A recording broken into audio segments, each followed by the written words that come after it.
Next form element leucocytes और white blood sales.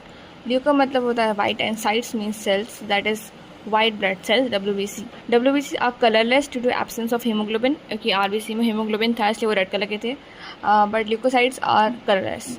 ये nucleated होते हैं, इनके पास न्यूक्लियस होता है। इसकी जो नंबर्स होते हैं वो है 6000 to 8000 पर mm³ ऑफ ब्लड।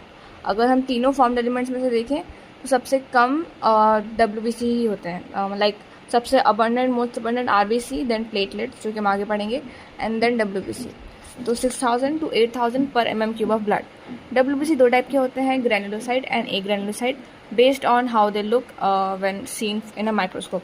माइक्रोस्कोप में देखने पे जो ग्रैनुलोसाइट सेल्स होते हैं, ग्रैनुलोसाइट्स में हमें कुछ साइटोप्लाज्म में कुछ ग्रैन्यूल्स टाइप के प्रेजेंट दिखते हैं, इसलिए उनको ग्रैनुलोसाइट बोला गया है। बाकी एग्रैनुलोसाइट जिसमें वो ग्रैन्यूल्स प्रेजेंट नहीं होते। ग्रैनुलोसाइट का पहला है which is neutrophils. Neutrophils are 60 to 65%। They are phagocytic in nature, मतलब जो फॉरेन ऑर्गेनिजम्स हैं, फॉरेन बॉडीज़ हैं, उनको डिस्ट्रॉय करते हैं, फॉरेन एंड हार्मफुल, उनको डिस्ट्रॉय करने का काम है न्यूट्रोफिल्स का। न्यूक्लियस देखें तो मल्टीलोब न्यूक्लियस होता है न्यूट्रोफिल्स के पास। Second is eosinophils which resist infection and are also associated with allergic reactions, मतलब एलर्जिक रिएक्शन से एसोसिएटेड है इसोनोफिल्स।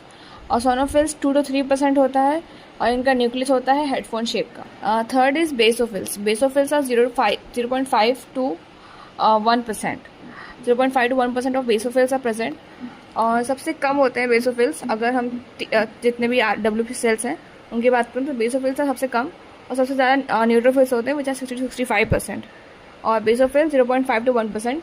इनका काम होता है secrete histamine, heparin and serotonin, and they are also involved in inflammatory reactions.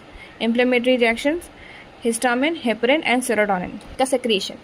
Next up, agranulocyte. Agranulocyte के दो हैं examples, which are monocytes and lymphocytes.